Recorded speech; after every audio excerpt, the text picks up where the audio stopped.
Sob o ponto de vista da consciência fonológica, podemos determinar também duas fases bem características.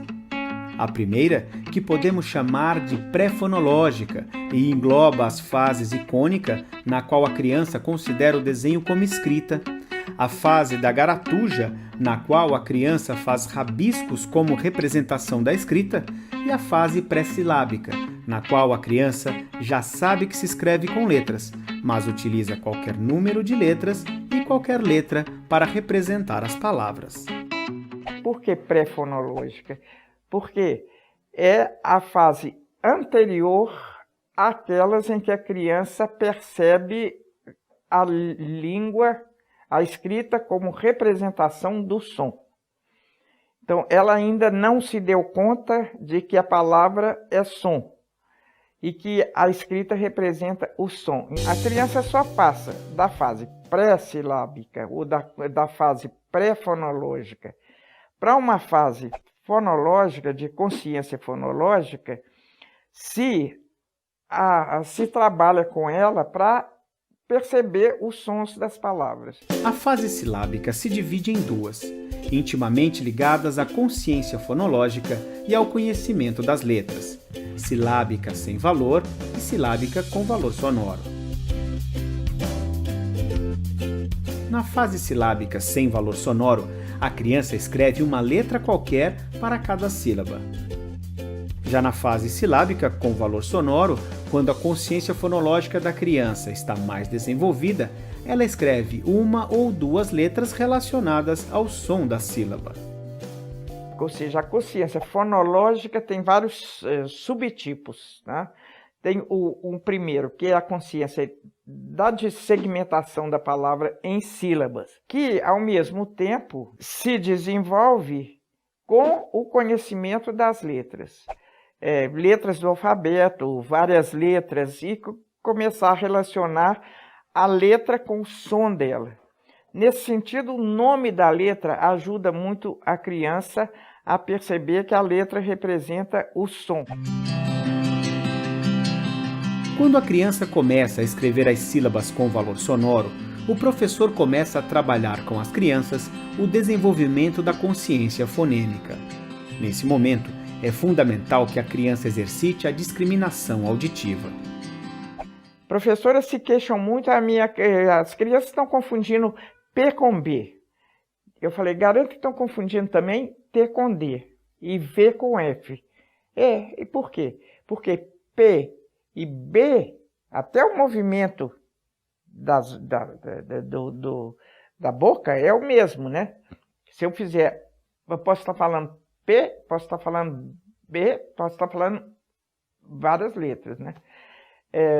Que são bilabiais. Então, e a criança aí começa a trocar P com B.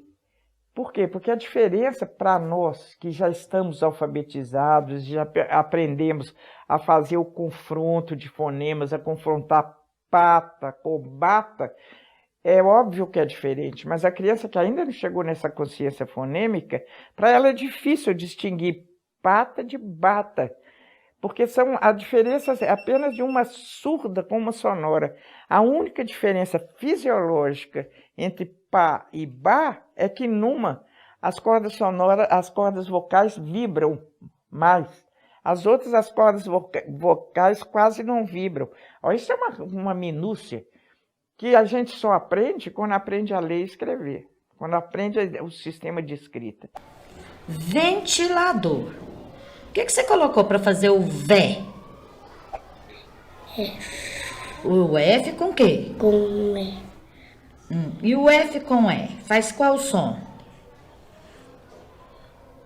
Fé. Fé.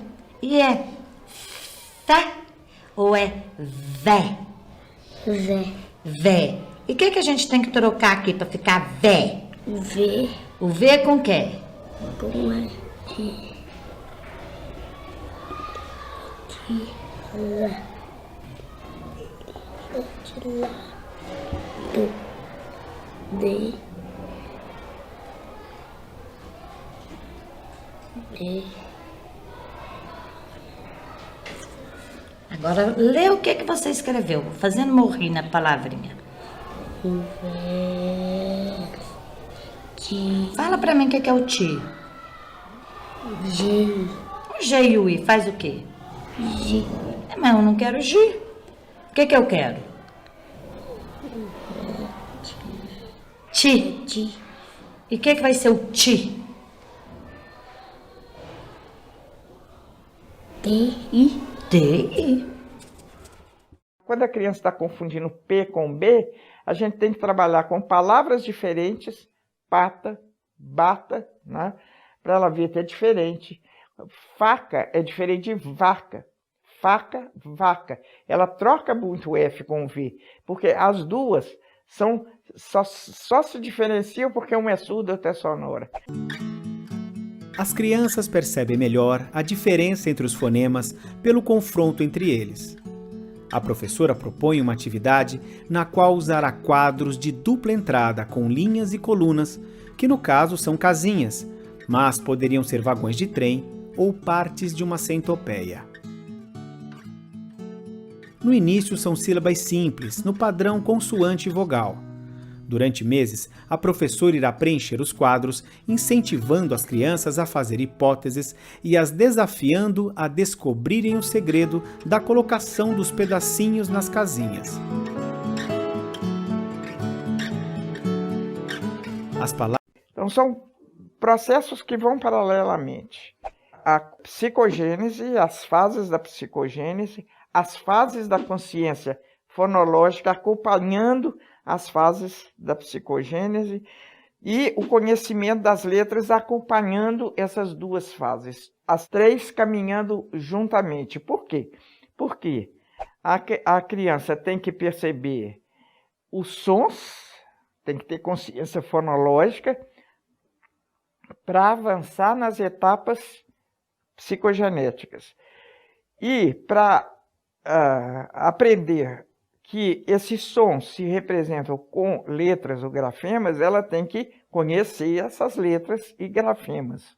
Então, são processos paralelos, concomitantes. O trabalho consiste em relacionar as letras com os sons que elas representam, para que a criança avance da fase silábica com valor sonoro para a fase silábico-alfabética e alfabética, é preciso trabalhar com a consciência fonêmica. O trabalho se dá no sentido de que a consciência dos sons seja mais refinada. Agora, a criança deve ser capaz de perceber os vários sons contidos nas sílabas e a percepção das letras que os representam. E acompanhando estes desenvolvimentos, é necessário um trabalho mais sistematizado do conhecimento das relações fonema-grafema, ou seja, das relações das letras com a consciência dos fonemas. É nesse caminho que a criança compreende o princípio alfabético.